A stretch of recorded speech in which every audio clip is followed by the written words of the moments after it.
Salam jemaat terkasih, salam sejahtera bagi kita semua. Senang sekali hari ini saya bisa berjumpa dengan saudara semua dalam renungan Light of Revival. Harapan dan doa saya semua saudara ada dalam keadaan yang baik di hari yang baru ini. Kita akan merenungkan firman Tuhan bersama di dalam Mazmur pasal 51 ayat 18 dan ayat 19. Demikian bunyi firman Tuhan. Sebab engkau tidak berkenan kepada korban sembelihan, sekiranya kupersembahkan korban bakaran, engkau tidak menyukainya. Korban sembelihan kepada Allah ialah jiwa yang hancur, hati yang patah dan remuk, tidak akan kau pandang hina, ya Allah. Duka cita ilahi yang menghasilkan sukacita. Saudara yang terkasih dalam Tuhan Yesus Kristus, jika kita memperhatikan konteks dari Mazmur 51 ini, adalah ungkapan perasaan hati yang hancur dari seorang Daud di hadapan Tuhan. Dia membawa hati yang penuh dengan penyesalan dan dosa yang sudah dia lakukan di hadapan Tuhan. Dosa apakah itu kalau kita bertanya? Dosa persinahan antara Daud dan Betseba, istri dari Uria. Nah saudara terkasih, ketika Nabi Nathan datang dan memperingatkan Daud akan dosa yang dia lakukan dengan sebuah perumpamaan, Daud lalu menyadari akan dosa tersebut karena teguran yang Tuhan berikan melalui Nabi Nathan kepada Daud. Dia lalu memohon ampun kepada Tuhan dengan penuh hati yang hancur. Dia datang kepada Allah dan dia memohon ampun dan Tuhan mengampuni dosanya. Sehingga di dalam Mazmur 51 di ayat 18 dan ayat 19 ada satu pernyataan indah yang bisa Daud nyatakan karena dia sudah diampuni oleh Tuhan. Di dalam ayat yang ke-19 dia katakan hati yang patah, hati yang hancur karena dosa-dosa itu di hadapan Tuhan.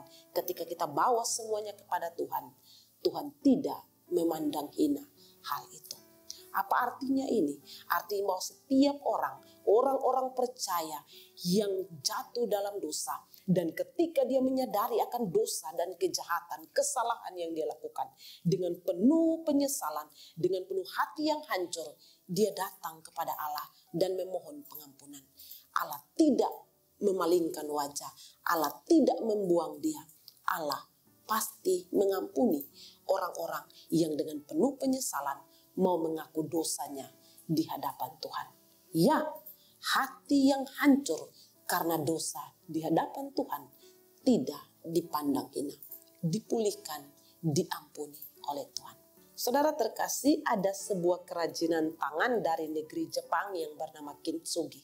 Kintsugi ini berasal dari dua kata, yaitu kin yang berarti emas dan sugi yang berarti perbaikan. Maksudnya di sini adalah kintsugi, yaitu sebuah kerajinan di mana keramik atau tembikar yang pecah itu bisa disatukan kembali.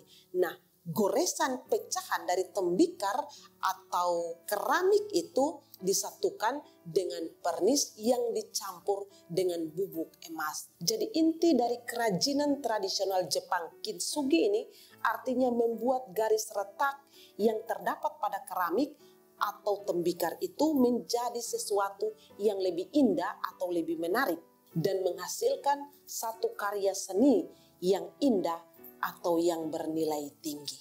Ya, keramik dan tembikar yang sudah pecah, yang sudah retak itu bisa disatukan kembali, bahkan bisa bernilai tinggi di tangan dari seorang pengrajin tradisional Jepang. Saudara, apa yang kita bisa belajar dari hal ini? Sebagaimana keramik dan tembikar di tangan dari seorang pengrajin Jepang dapat menghasilkan satu karya seni yang bernilai tinggi, demikian juga sama dengan kita sebagai orang percaya. Hati yang betul-betul hancur dengan penuh penyesalan karena dosa, ketika kita datang kepada Tuhan, Dia mampu untuk mengampuni dosa kita. Dia mampu untuk membalut luka hati kita karena penyesalan terhadap dosa-dosa yang sudah kita lakukan di hadapannya. Karena itu pertanyaan bagi kita, maukah kita datang dan mengaku setiap dosa kita di hadapannya? Dia Allah yang Maha Kuasa. Dia tahu setiap dosa yang kita lakukan. Dan karena itu Dia mau supaya kita datang dan memohon pengampunan, mengaku setiap dosa-dosa kita di hadapannya. Dan firman Tuhan hari ini, Dia tidak memandang hina akan semua itu ketika kita mau dengan sungguh mengaku dosa kita di hadapannya. Sebagaimana yang dikatakan oleh Nabi Yesaya di dalam Yesaya pasal 1 ayat yang ke-18. Sekalipun dosamu merah seperti kirmisi, akan menjadi putih seperti salju. Sekalipun berwarna merah seperti kain kesumba, akan menjadi putih seperti bulu domba. Dia akan menyucikan kita, asal kita dengan hati yang sungguh, hati yang penuh duka cita itu, datang dan mengaku dosa kita di hadapan Tuhan. Dan demikian juga yang dikatakan Mazmur 103 ayat yang ke-12.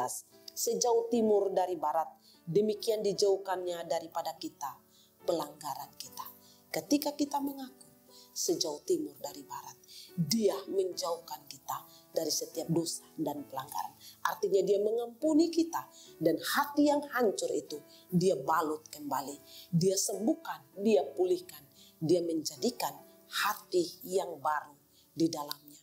Hati yang bernilai, hati yang indah, yang mempermuliakan nama Tuhan. Kiranya Tuhan memberkati kita. Mari kita berdoa. Terima kasih Tuhan untuk firman Tuhan hari ini. Biarlah kami, setiap orang-orang percaya, menyadari akan setiap dosa-dosa kami, dan dengan hati yang hancur, hati yang patah, kami sungguh mau membawa itu kepada Tuhan, mengaku itu, dan memohon pengampunan. Dan kami percaya Tuhan, Engkau pasti mengampuni dosa-dosa kami. Terima kasih Tuhan, di dalam nama Yesus kami bersyukur. Amin. Saudara terkasih, mari terus jadikan firman Tuhan sebagai pelita dan terang di sepanjang hidup kita.